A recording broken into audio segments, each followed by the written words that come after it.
So in saying that, we use the same data, same market-driven information, and we're using that to create what we didn't have, which was some sort of pay scale that was market-driven, that was based on But I experience, thought we did that, education. that's We what we did. did it. That's what And we then did. everybody got bumped up where Right. they were supposed to be. And there's some salaries that didn't go up at all. So why didn't they go up? Because we were basing on what these people told us to pay them. No, Because no, we no. voted for this That's- company to come in. That is not right. What I'm saying is this, is we pay for it based on, there's some salaries that they were at market. I'll give you an example. I'm at market. I'll use me as an example. Oh, you make a lot of money. Whatever you want to call it. I think I deserve every penny, but I'll just say that, I'll leave it at that. Anyway, my point is this. And I think the statement is he earns a lot. It is something to me where all I'm suggesting, Mayor and Council, is that we had to make our cuts, and I believe we made a significant amount of cuts based on what we've done. And we're not asking, at least I'm not asking for a significant increase. The increase itself is 1.3 cents. It is not 2 cents, it's 1.3 cents, which yields about $50,000. That's what it is.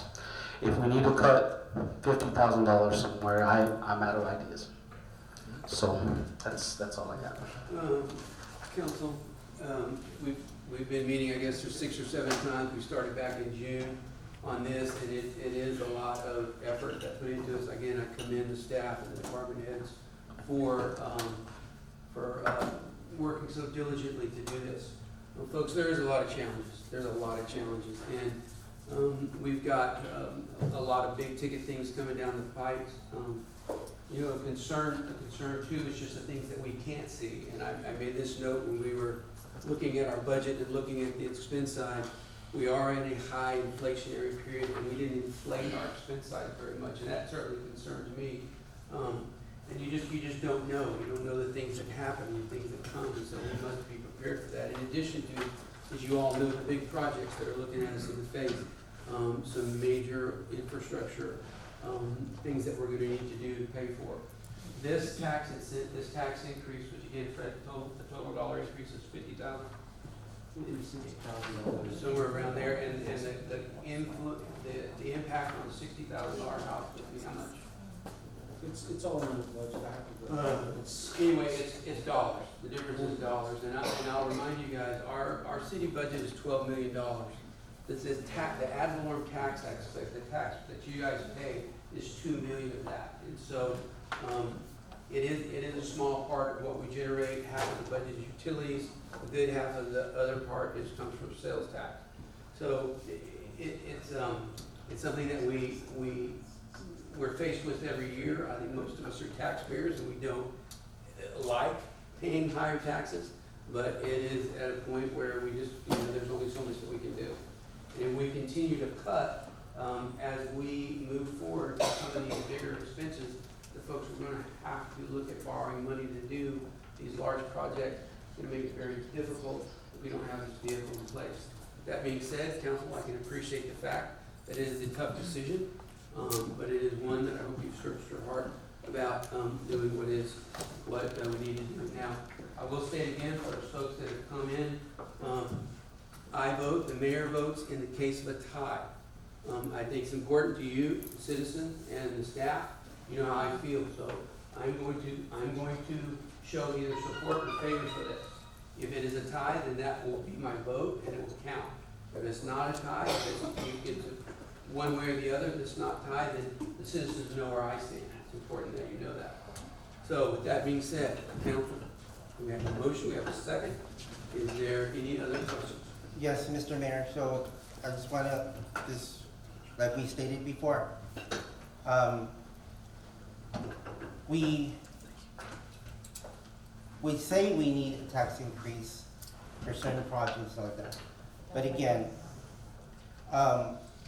we don't have anything to show for the city of Pearsall per se.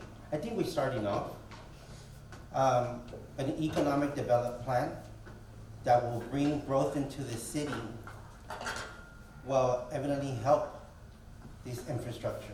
Are we looking at infrastructure? Or are we looking at economic growth? I mean, which one brings in the revenue? The infrastructure, That's what we're looking at, you know, we wanna make sure that we deliver a strong message to the citizens that we are here to create job creation, to create growth, so that we can ring in that revenue and increase. And we have surrounding county cities that are ahead, and we're behind. We're very behind, years behind in economic development. I agree. And my understanding, we've hired firms, we've hired consultants, we've hired economic specialists, and what have we gotten out of that? I'll give you, I'll be a little brief with this all as best I can. You ever heard the term chaos brings opportunity? That's exactly what this is I hate to say it, but to some extent, that's what the pandemic has done for us. I hope the paper's quoting me on this because I did say what I said. I really believe that. During the pandemic, who expected anything from the city? Who? What could you possibly do? Same for the school district. You were uncertain times. We didn't know what money, dollars. And so the best thing we could do and the best thing we can do, we've been doing, is planning. Planning and saying, okay, we're going to invest these dollars. And I commend the council for doing that. You come up with some plans, and we're anticipating to get a comprehensive plan. But the plans, like anything else, are just as good as the implementation. If you don't implement the plan, they're just going to sit up on a shelf. And I think where we're at right now, in my opinion, council, is to that point, is where the plan is going to be there. And when businesses come with people, and I get it, well, they'll say, well, we need to have this, or we need to have a retail shop, or whatever. Every business that comes to the city of Pearsall, the first question, and I'll give you an example of this here in just a minute. First thing they're asking is, where do I tap into water and sewer? Do you have a water and sewer line? Because I don't know of any business that can do business without water. I don't know of any. Maybe there's one out there, but I don't know of any. In saying that, those projects are expensive, and they cost hundreds of thousands, if not millions of dollars. And so if somebody comes in and says, hey, I want to bring in a retail shop or an industrial park, the first thing they're going to ask us is, do you have facilities to meet my needs? And the reason they're asking for that, because they have to determine their cost. How much is it going to cost me to build these water and sewer lines and this water and sewer and everything else in order to do business in Pearsall? And so with that, I mean, the economic, it's almost like what comes first, the chicken or the egg. Do you develop the plan first of economic development, or do you provide, or can we work in concert and we're going to put in our infrastructure what we need, and will we anticipate growth, which is a challenge of the council, or we anticipate growth and put in that infrastructure to meet that future growth. So with that, my recommendation is and has been is to finish up the planning process, which hopefully will be in the next month or so. And then from that, act on that plan. That's what I'm saying. All right, council. If that was, Fred, if that was the questions from businesses that come into Pearsall, why are we discussing this in 2022? Because I I think, mean, like I mentioned, we've hired specialists, we've hired economic development. Why are we throwing this on the table now in 2022? the drainage plan, I'll give you an example. The drainage plan itself, the master drainage plan, took over a year. These plans take 9 months to a year. Give or take, just the planning process. And with that, again, we've been in the pandemic a year and a half, 2 years, right? So that the idea that businesses and they're going to come here because whatever. Truthfully, in my mind, in my opinion, is we're talking about it because I think what I gather is there's a lot of talk and there's very little action. And so what we need to do, in my opinion, is to say we're going to take the risk, and I'm saying even me, take the risk and act on these plans. But those plans need your input, and that's what these meetings, we're trying to gather as much input and information as possible. Because really, they shouldn't be my plans. They're ultimately really the community plans, and you speak on behalf of the community. So that's kind of where I'm at. Okay. Yes, Councilwoman Hernandez. Mr. Reyes, do you feel that with the businesses that are coming in and the housing and all that stuff that's coming, do you feel that we will be getting pretty much revenue into the city? Sure. And I'm saying this, I know that there's two sides to this, but yeah, you're trying to draw business that will bring in and increase your sales tax. and, you know, retail businesses. And I'm not just speaking to retail, and I'm sure Mr. Trevino may even add to this. You know, we need to develop, in my opinion, areas of town that you can bring in some industry, because it's not just about bringing in retail. I know everybody thinks, oh, this restaurant's coming into town, that's great news, and it is. I'm not saying that it's not. But what draws people in my mind is jobs that pay a decent salary, one, and I think we need to work towards that. And to Councilman Trevino's point, you're right. It's been a long time coming, but I believe that we work towards that. And I just really, I'm to a point where, you know, we're going to have these plans, but we need to act on them. And so I do believe that there's going to be some additional revenue. But with those additional revenues, I mean, and I know they're kind of quiet and don't say much, but we're also thinking, well, okay, you have businesses, well, you're going to need security. There's going to be more need for personnel, for PD or whatever the case may be. And I'm not just saying PD, even utilities. Having the proper utilities and fixing these water leaks that we've been experiencing here lately. All those things require additional expenses, but in saying that, I believe that, yes, some of these businesses will draw jobs and growth.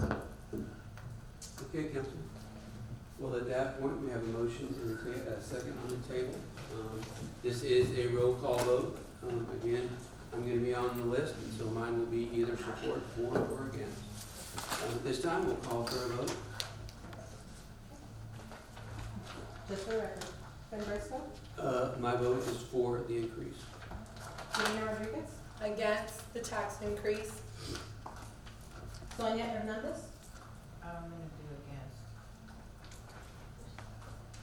against. James Leal, For. Rachel Garza, Against. Ramiro Trevino, Against. Tiffany Talamantes, Against. Lionel Gonda. Against. Okay. Tax increase has failed. So we'll move on to item 7F. Discuss and consider ordinance number 20220903, adopting the city of Pearsall proposed annual appropriations budget for the fiscal year beginning October 1st, 2022 and ending September 30th, 2023. May I have a motion and a second, please? Motion. And may I have a second? Motion by Councilwoman, was that you, Councilwoman Talamantes? Okay. And a second by Councilwoman Hernandez. Okay. Mayor, at this point in council, I'd ask that what income tax rate we want to adopt for this year, for one. And two is what those cuts need to be at. As I mentioned, I don't have any other recommendations. So we have the budget. I believe we need to find $50,000 in there in order to make it balance. Mayor. Council, hold on a minute. So at this point, we do have a motion and a second to approve the budget. We're going to need to find $50,000 or the amount of the reduced tax rate. So what I'm going to do, because guys, we're on a time constraint, we need to have this budget approved and in place by the 1st of October. So I am going to ask those who made a motion in a second, if they would amend their motion in a second to allow the city manager to reduce expenses by $50,000 so that the new revenue amount will balance, and allow him that opportunity, and then approve the budget as stands. So if you will will you allow that motion to stand? We made the To allow motion. him to reduce expenses by the amount of the reduced taxes? So we have an approval to do that, and we have a motion and a second. Now, the vote is going to be to approve the budget as it stands, less the. The tax rate would be the same as this year's, is that? Yes, the tax rate will be the same as this year. So he will do the negotiation, the calculations to figure that. So, that being the case, this again requires a show of vote. I'm going to show my support one way or the other, and it will only be a vote in the case of a tie. City Secretary, please do a roll call vote. Ben Briscoe. I'm for the budget. Davina Rodriguez. What I'm confused with, that's my comment that I had before, is that y'all gave us one budget. Y'all gave us one budget with the increase, We and you did not give us the other budget No, without it. We have talked about this at these 6 meetings, and we've hashed this out, so no, we've had plenty of opportunity to get that point. So it's either a yes or no. Well, yeah, well, we're gonna cut the budget when we're supposed to cut it 50,000. Last year, we cut it, what, 80,000? It's nothing new, we cut it last year. Councilwoman, is it yes or no? To cut it, yes, So it's a you're in yes. favor of the budget? In favor of the budget without the tax In increase. favor of the budget with reduced expenses by 50,000 to match the revenue? Yes, to go ahead and go coincide with keeping the tax rate as is. Do you have that, City Secretary? Correct, yes. Proceed with the roll call. Sonia Hernandez. James Leal. 4. Rachel Garza. 4. Ramiro Treviño. 4. Tiffany Talamantes. 4. Lionel Ganda. 4. Okay, council, thank you very much. Moving on to item 7G, discuss and consider the preliminary and final plat of a 1.94 acre tract located in the Pablo Ortiz Survey, 1412 abstract 531, Frio County, and a 9.27 acre tract described in the conveyance document to Real RESA LLC is recorded in volume such and such, page such and such. This is an action item. I will take a motion in a second to approve this. May I have a motion, please? Motion by Councilwoman Hernandez. May I have a second? Second by Councilman Gonda. City Manager, you have the floor. Mayor and council, in your packet, you have the final plat for, the VNC Plaza. This is a plaza that's, located on Benton Street. And so, we did have our engineering firm review it, there were some corrections, but you do have a final approved plat that we recommend for approval. This plat does come with a dedicated road, the dedicated infrastructure, which is a water line, sewer line, are all part of that, dedication. So, those documents have been completed as far as the easements, so now we're just asking for the approval of the plat, to give it back to the landowner. We have not seen any issues with drainage or flooding in that area, and I think everything else seems like it's working as it should. Okay, we've got a motion and a second. This is for the BNC Center out there next to the veterinary clinic. We'll go ahead and ask for an approval. If they're all in favor, please say aye. Aye. Like, any opposed? Motion passes unanimously. Thank you very much, council. Moving on to item 7H, discuss and consider the preliminary plat, final plat of a 5-acre tract of land out of BSNF Survey 1, abstract 107 in the city of Pearsall, and also being a portion of a certain 5-acre tract described as volume 64, page 304 of the public deed record. This is an action item similar to what we just passed. I'll take a motion in a second. There's a motion by Councilman Leal. May I have a second? Second by Councilwoman Garza. City Manager? I believe this is a preliminary plat, final plat. Did you want to speak to this? Yes, unfortunately, good evening, Mayor and Council. Unfortunately, the Planning and Zoning Commission was not able to convene last night due to a lack of quorum. We had one individual in the hospital, I had 2 out of town, so there was just no way. So we have agreed to go ahead and meet again on the 26th. However, the preliminary plat did pass, no issues, no questions, they were completely fine with it. The only change on the final plat, I believe, is the signature portions, I believe, that was literally it, but our ordinances do call for planning and zoning to make a recommendation. So I'm gonna ask that you do not take any action on this specific item. Are you talking just the preliminary plat, or you're saying that you act on it? No, that's true. You probably have to, you're right. Mayor, Okay. I'd like to pull my motion back, and I'd like to make a motion on the table. Okay, what we just do is you just amend your motion, and then, Councilwoman Garza, if you agree with that, we'll go ahead and amend your motion to table. And if you're both okay with that, I'll call for a vote. This item has been amended to table, so all in favor, please say aye. Aye. Motion passes unanimously. Right, okay, guys, item 7I and J somewhat go together. Just real quickly, we had a chance to meet with the county on this. Fred's gonna walk us through these. We will do them separately, but this is a byproduct of their longtime work on this drainage program. But item 7I is discuss and consider resolution number 20220903 for flood mitigation grant services with the New Oasis River Authority. I'll need a motion and a second. May I have a motion, please? Motion. Motion by Councilman Liao. May I have a second? Second by Councilman Gonda. City Manager, the floor is yours. Mayor and Council, the county, I think, approved this item the last meeting, I can't remember the last meeting, or the meeting before that, but it's just authorization to allow for the Nueces River Authority to apply for grants on our behalf. We're looking at one grant, I think it's about $300,000, that should help for drainage and so we're looking